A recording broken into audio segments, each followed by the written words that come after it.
Story 1. I own a beautiful vacation home in the mountains of Colorado that I rent out on Airbnb when I'm not using it. Usually, my experiences with guests have been great, but this one entitled woman made me seriously consider taking my property off the platform altogether. It started normally enough. This lady, who I'll call Karen, booked my place for a week. The first red flag came just hours after she checked in. She called me 5 times in a row while I was in a meeting. Me, hello, is everything okay with the house? Karen, this place is absolutely magnificent. I simply must have it. I'll give you $400,000 for it right now. Me, I'm sorry, but the house isn't for sale. Karen, don't be ridiculous. Do you know who I am? I'm doing you a favor here. This area is going downhill, and you should consider yourself privileged that I'm willing to take it off your hands. Me, ma'am, I've owned this house for 15 years. I'm not interested in selling, especially not for less than half its market value. Karen, you're making a huge mistake. I'll call you back when you've come to your senses. She hung up, and I thought that would be the end of it. I was wrong. Over the next 2 days, she called multiple times with increasingly lowball offers, leaving angry voicemails when I didn't pick up. Then she started texting my personal number. Karen, you promised me this house. I've already told all my friends I bought it. Me, I never promised you anything. Please stop harassing me, or I'll have to contact Airbnb. Karen, go ahead. I know people there. They'll side with me. The next thing I knew, I was getting a call from the local police. Apparently, Karen had called them claiming I'd committed real estate fraud by promising to sell her the house and then backing out. When they arrived, she showed them fake text messages she'd fabricated to support her story. Thankfully, I had kept all our real communications. The officers quickly realized she was lying. I listened on speakerphone as they confronted her. Officer, ma'am, falsifying evidence is a serious offense. The owner has provided us with the actual conversation history. Karen, those are obviously fake. I'm the victim here. Do you know how much money I have? I could buy your whole department. Officer, you need to leave the property immediately. The owner has decided to terminate your stay due to harassment. Karen, you can't do this to me. I've already renovated the guest bathroom. That last part was true. She had replaced my perfectly good bathroom fixtures with gaudy gold-plated ones without permission. When she finally left, I contacted Airbnb to report her. The representative seemed unsurprised and revealed she'd been banned from several other rental platforms for pulling similar stunts. Apparently, she had a habit of booking luxury properties, trying to force the owners to sell, and causing property damage when they refused. Airbnb not only refunded my bathroom repair costs, but also permanently banned her account. Later, I found out she'd tried to pull the same scam with 3 other vacation homes in my area. The real estate market might be crazy, but some people's entitlement is even crazier. Story 2. My wife and I have owned our beautiful husky, Storm, for 3 years now. He's the sweetest dog you'll ever meet and absolutely loves playing in our fenced backyard, especially during winter. That's where this whole mess started. We'd noticed our new neighbor, who I'll call Karen, constantly peering over her fence at our yard since she moved in 2 months ago. At first, we thought she was just being nosy, but then she started making comments whenever we were outside. Karen, your dog has been out there for hours. Aren't you worried about him? Me, he's fine. Huskies love cold weather, and he has a heated doghouse if he wants to use it. Karen, well, I've never seen him use it. He must be suffering. Me, trust me, he's not. This is his favorite weather. This went on for weeks.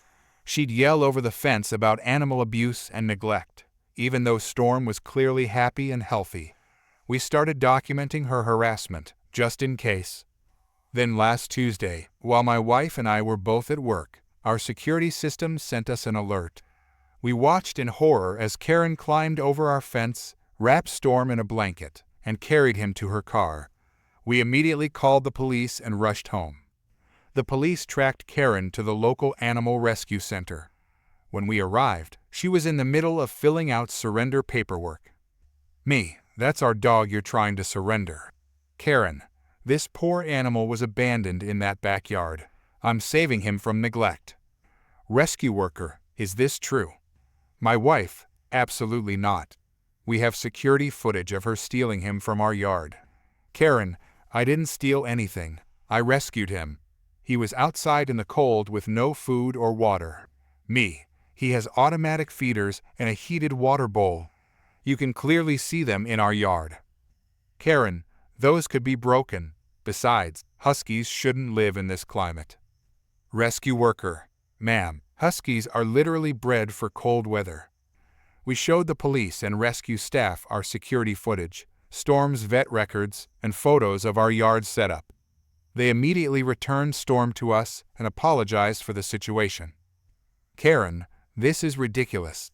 I'm trying to help this dog, and you're all attacking me. I'm going to report this rescue center for enabling animal abuse. Police officer, ma'am, you're the one facing charges here.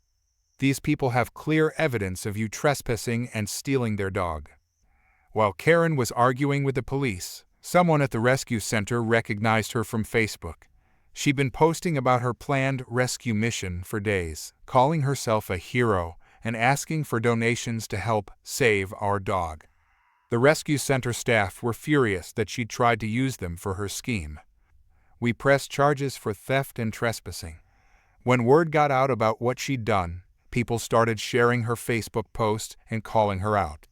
She'd been portraying herself as some kind of animal rights activist, but now everyone could see she was just a thief who tried to steal a well-cared-for pet. Last I heard, she deleted her Facebook account after hundreds of angry comments and moved out of the neighborhood. Storm, meanwhile, is still happily playing in his yard, completely unaware of the drama he caused. Story 3. I inherited my grandparents' farmhouse 5 years ago, and it's been my pride and joy ever since. I've spent countless hours restoring it, maintaining the property, and making it the perfect home for my family.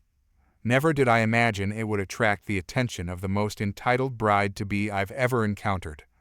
It started on a quiet Saturday morning when I heard aggressive knocking at my front door.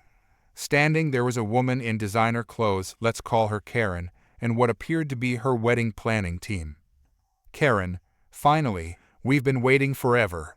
Why didn't you answer my emails? Me, I'm sorry, what emails? Karen, the ones about hosting my wedding here. I sent them to the contact form on your website. Me, I don't have a website. This is my private home. Karen, don't be ridiculous. I saw this place featured on Dream Wedding Locations on Instagram. You can't tell me you don't rent it out. Me, that must have been a different farmhouse. This is my private residence. We don't host events here. Karen, well, you do now.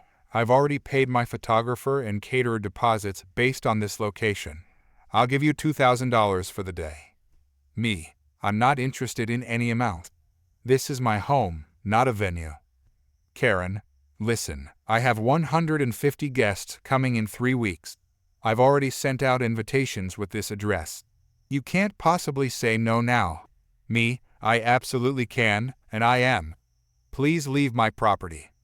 Instead of leaving, she pulled out her phone and started taking pictures, walking around my porch like she owned the place. Her planning team looked uncomfortable but followed her.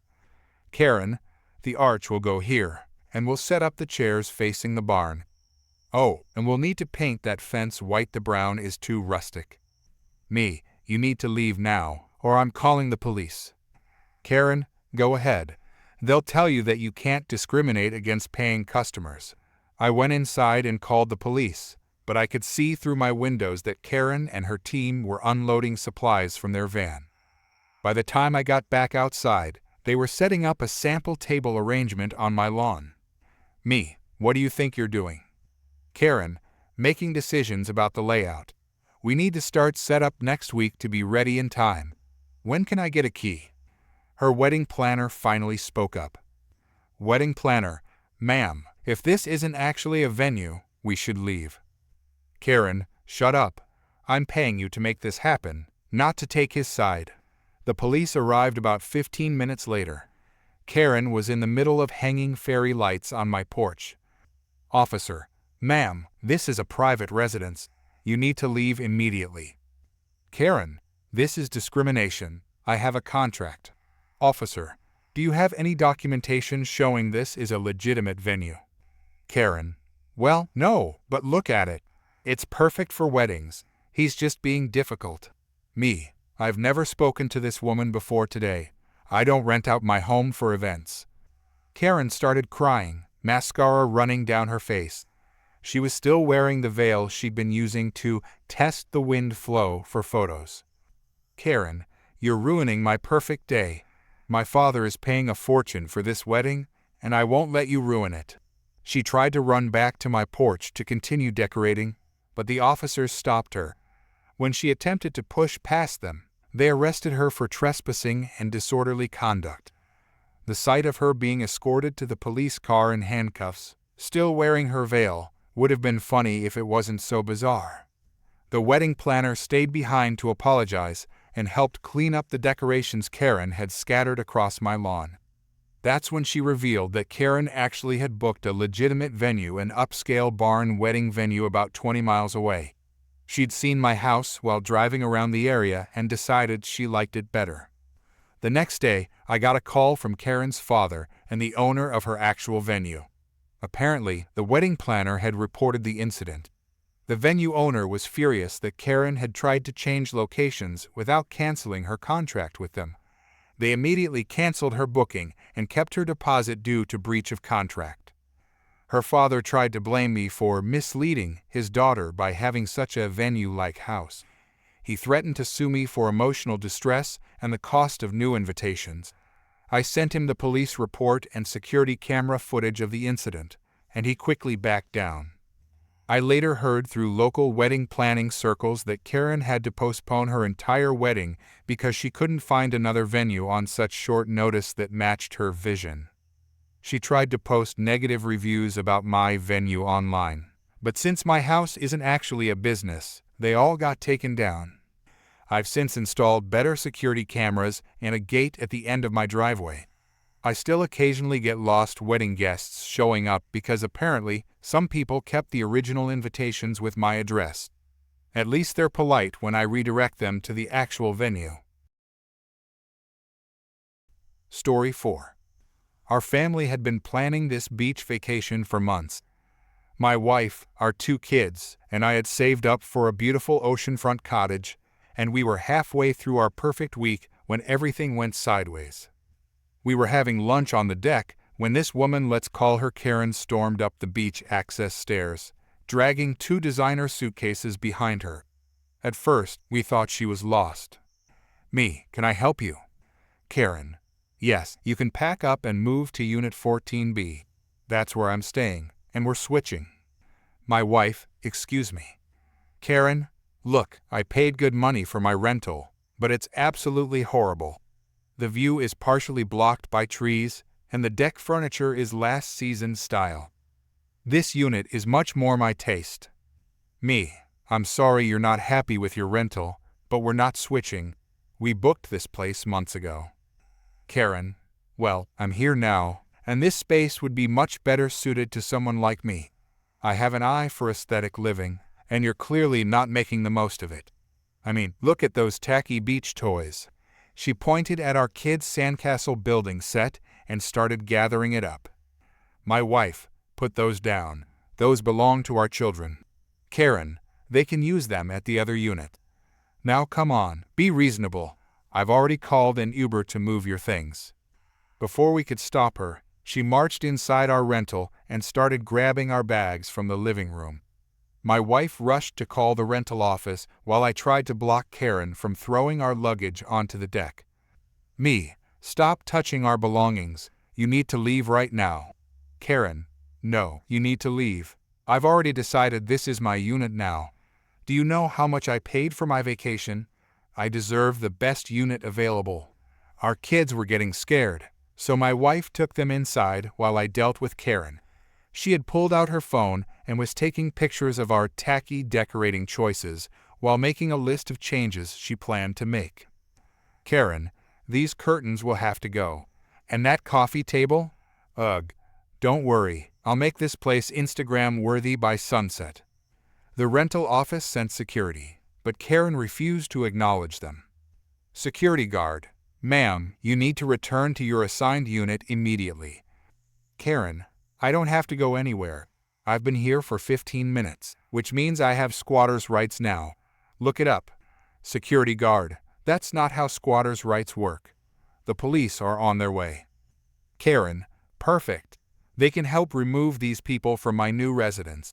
I've already posted about my beautiful oceanfront upgrade on Instagram. When the police arrived, Karen tried to convince them that we had broken into her rental. She even showed them her booking confirmation for a completely different Unit 3 buildings away. Officer, ma'am, your rental agreement clearly shows you're assigned to Unit 14B, not this property. Karen, but that unit is unsuitable. I paid for a beach vacation, and I demand an oceanfront view. These people don't even appreciate it, they're letting their kids track sand everywhere. Officer, that's not how this works. You need to return to your assigned unit now, or you'll be arrested for unlawful entry. Karen, this is ridiculous. Do you know who my husband is? He's a very successful Instagram influence coach. We have over 3,000 followers combined. She continued to argue with the police while frantically posting on social media about how she was being discriminated against by the vacation rental industrial complex. When she still refused to leave, they arrested her. The rental company's regional manager arrived while the police were putting Karen in their car. He was horrified by the situation and immediately began apologizing to us. Apparently, Karen had been calling their office all morning, demanding upgrades and threatening to destroy them on social media if they didn't meet her demands. They offered us 2 free nights as compensation for the disruption, and we watched from our deck as Karen was escorted to gather her things from her original rental. She spent the whole time glaring at our cottage and loudly complaining about vacation inequality. The next day, we saw her sitting alone on a public beach access point, still taking selfies and pretending she was staying at one of the oceanfront properties. The rental company had canceled the remainder of her stay and banned her from all their properties along the coast. We kept expecting more drama, but besides some angry 1-star reviews that were quickly removed since she never actually stayed in our unit, things calmed down. Our kids now refer to her as the beach house burglar and still talk about how she tried to steal their sandcastle kit. The rental company later told us that Karen had tried to book the same unit for the following summer using her husband's name, but their new system flagged the credit card address. Sometimes I wonder if she's out there somewhere, still trying to commandeer other people's vacation rentals in the name of aesthetic living. Story 5. Working at Burger Express wasn't my dream job, but it helped pay for college. After 2 years behind the counter, I thought I'd seen every type of difficult customer possible. Then came the day that changed my entire career path, all thanks to one entitled woman I'll call Karen. It started during our lunch rush. Karen walked in talking loudly on her phone about some big presentation she had later. When it was her turn to order, she held up her finger to make me wait while she finished her conversation. Karen, I'll have the grilled chicken sandwich, no tomato. Me, would you like any sides with that? Karen, wait, is the chicken fresh? Me, yes, we prepare it throughout the day. Karen, actually, make it a beef burger instead. Medium rare. Me, I'm sorry, but our burgers are cooked to standard temperature for food safety. Karen, fine, whatever. Make it well done then, with extra cheese. I entered her new order, but before I could finish, Karen, no, wait, does the chicken come with that new sauce I saw on TV? Me, yes, we can add that sauce to any sandwich. Karen, okay, back to the chicken then, but grilled, not fried. Actually, can you do half grilled, half fried? Me, I'm sorry, we can't do that. Would you like it grilled or fried? This went on for 15 minutes. She changed her order 5 different times, holding up the entire line. People behind her were getting frustrated, but she ignored their sighs and complaints. Finally, she settled on a grilled chicken sandwich with extra sauce. 10 minutes later, she stormed back to the counter. "Karen, this is ridiculous. I've been waiting forever. I have an important meeting to get to." "Me, I'm sorry for the wait. Your order should be ready in just a few minutes." "Karen, a few minutes? I've already waited half an hour. I demand a refund and a free meal for this terrible service." "Me, ma'am, the delay was caused by the multiple order changes. I can't give you a refund for food that's already being prepared." "Karen, excuse me, do you know who I am? I'm a senior executive at Turner Corp. I could buy and sell this whole restaurant." "Me, I understand you're frustrated, but we're making your order as quickly as possible." That's when she completely lost it. She grabbed her drink from the counter and threw it at me, soaking my uniform and the entire counter area. Then she pulled out her phone and started recording. "Karen, everyone look at this horrible employee. He's discriminating against me and refusing service. I want you fired. What's your name? I'm sending this to your corporate office." I stayed calm, thanks to my mom's advice about dealing with difficult people. She'd always told me that staying professional in tough situations would serve me well in life. I had no idea how right she would be. "Me, ma'am, I'll have to ask you to leave. Throwing drinks at employees is assault, and we have the right to refuse service." "Karen, oh, I'm not going anywhere until I get my free food and a refund." Keep recording, everyone.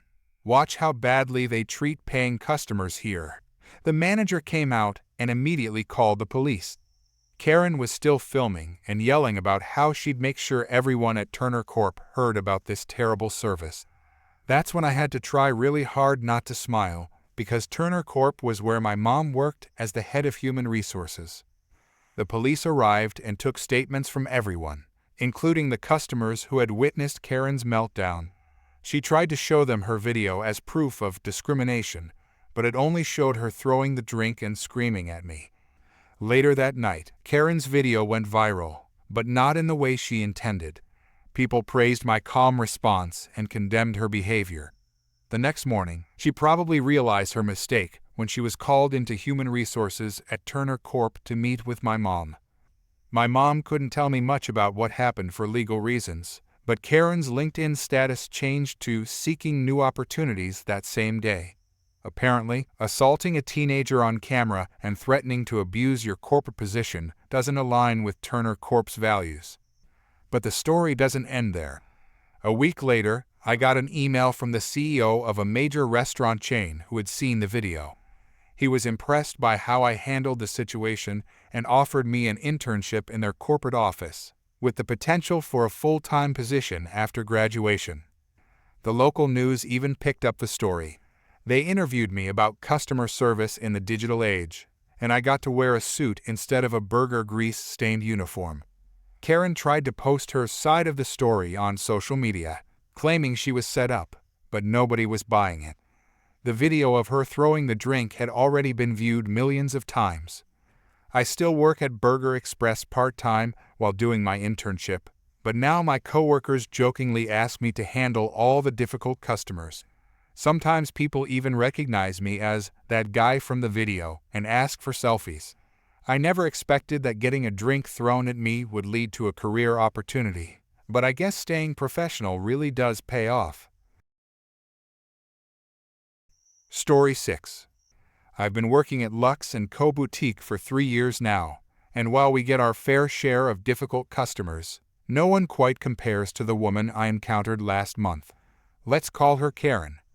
It was a quiet Tuesday afternoon when she strutted in, designer sunglasses perched on her head, carrying shopping bags from several other luxury stores.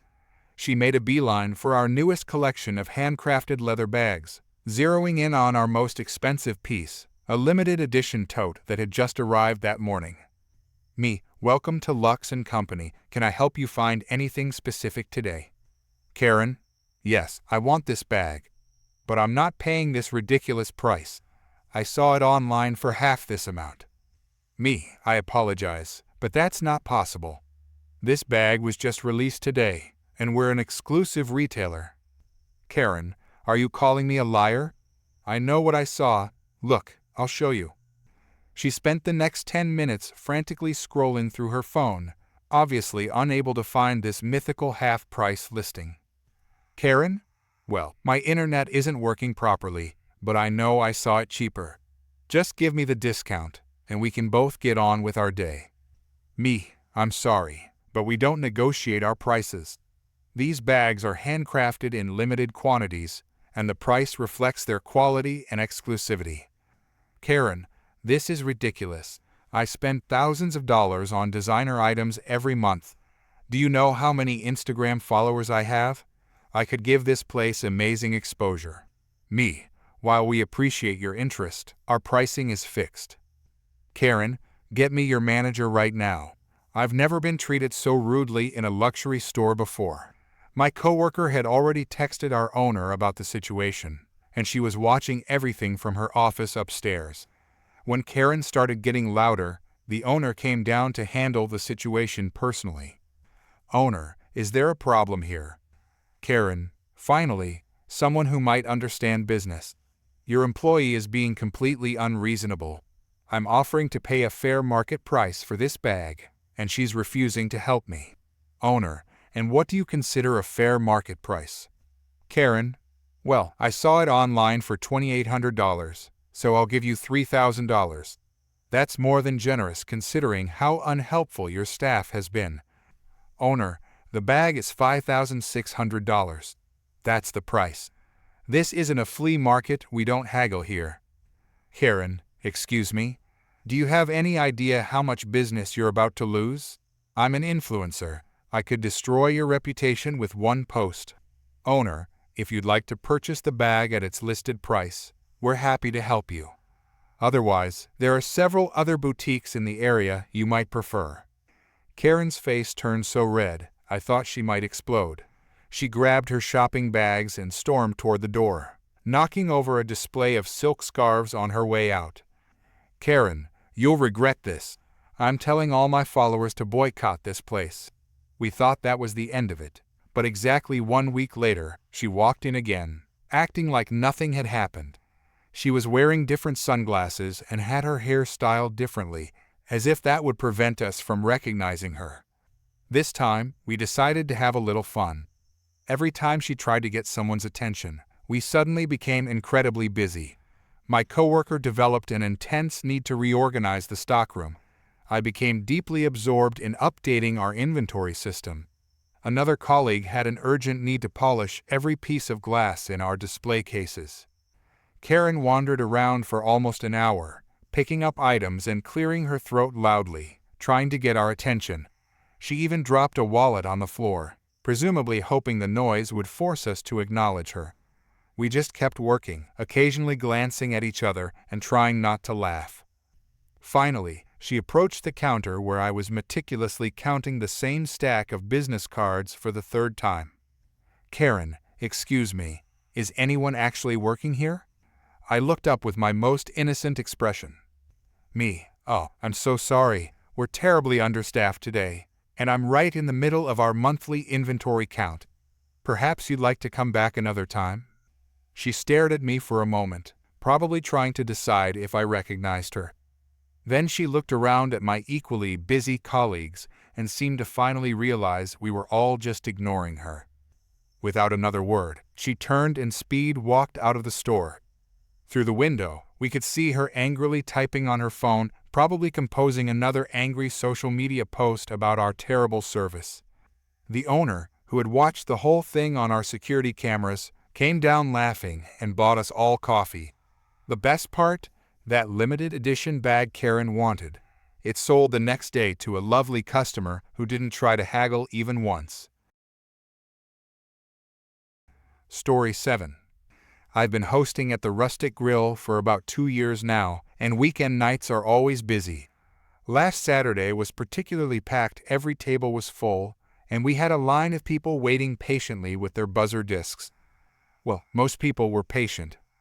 Around 7 p.m., this woman, let's call her Karen, marched in like she owned the place, completely ignoring the line of people waiting to put their names down. Karen, table for 2, immediately. Me, good evening. Unfortunately, we're looking at about a 30-minute wait right now. Would you like me to add your name to the list? Karen, 30 minutes? That's ridiculous. Do you know how much money I spend here? Me, I apologize for the wait, but Saturday nights are our busiest time. We seat guests in the order they arrive. Karen, well, I see people finishing up right over there. I'll just take that table. Before I could stop her, she walked over to a family of 4 who were just receiving their main courses. She stood right behind the mother's chair, arms crossed, tapping her foot. Karen, I'll be taking this table when you're done, so try to eat quickly. The family looked completely shocked. The dad, who was cutting up his young daughter's chicken, looked up calmly. Dad, actually, we just got our food, and we're planning to order dessert after this. Karen, dessert? Are you kidding me? There are adults waiting for tables, and you're letting children take up prime seating for dessert? The mom tried to shield her kids from Karen's outburst, but they were already looking upset. Other diners were starting to stare.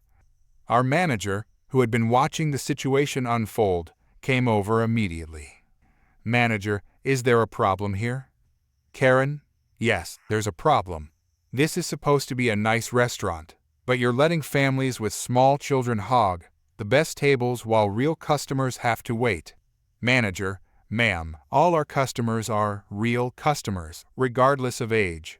If you'd like to wait for a table, you're welcome to put your name on the list. If not, there are several other restaurants in the area. Karen, this is outrageous. I want to speak to the owner.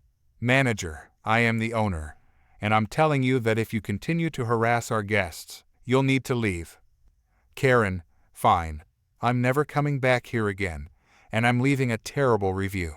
She stormed out, almost knocking over an elderly couple who were just walking in.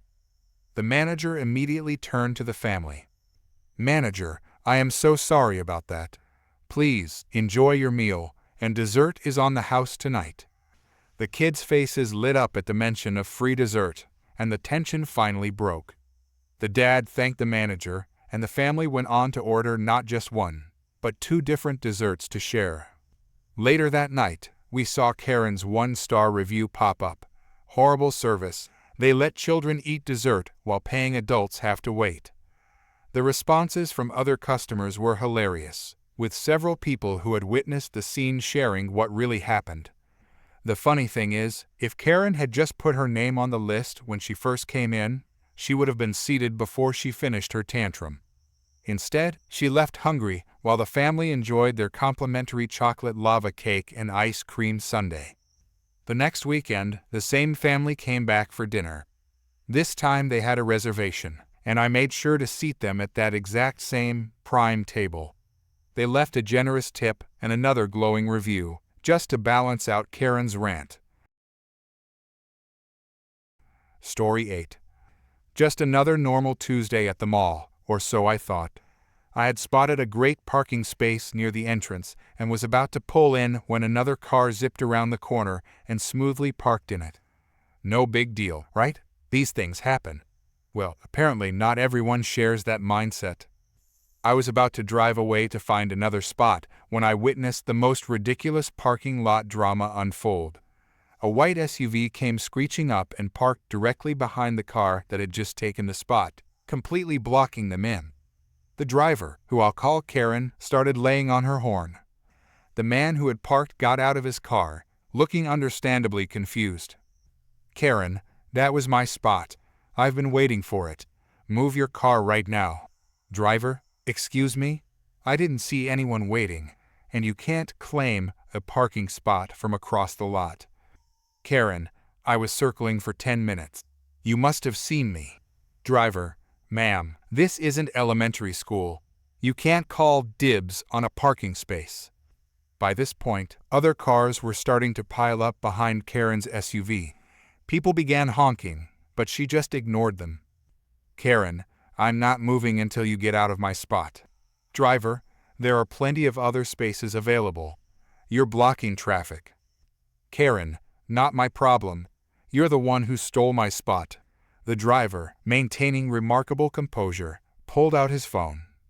Driver, alright, I'm calling mall security. Karen, go ahead. They'll tell you that I have a right to this spot. More cars were honking now, and people were starting to get out of their vehicles to see what was causing the holdup. One woman even tried to reason with Karen. Other driver, come on, lady, some of us have places to be. Karen, mind your own business. This is between me and the spot thief. Mall security arrived about 5 minutes later. 2 officers approached Karen's car. Security officer, ma'am, you need to move your vehicle immediately. Karen, he stole my parking spot. I was waiting for it. Security officer, that's not how parking lots work. Move your car now, or we'll have it towed at your expense. Karen, this is ridiculous. Don't you people understand what it means to wait your turn? Security officer, last warning before I call the tow truck. Finally, Karen threw up her hands and put her car in reverse, but not before shouting one last time. Karen, I hope you're happy. You've ruined my entire shopping trip. The best part?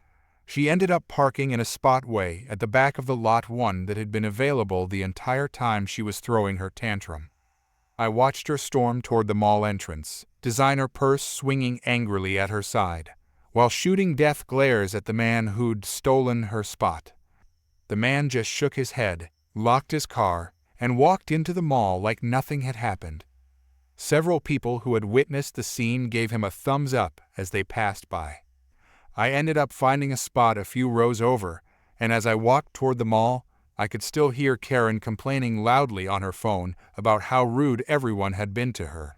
Sometimes I wonder if these people ever listen to themselves and realize how they sound.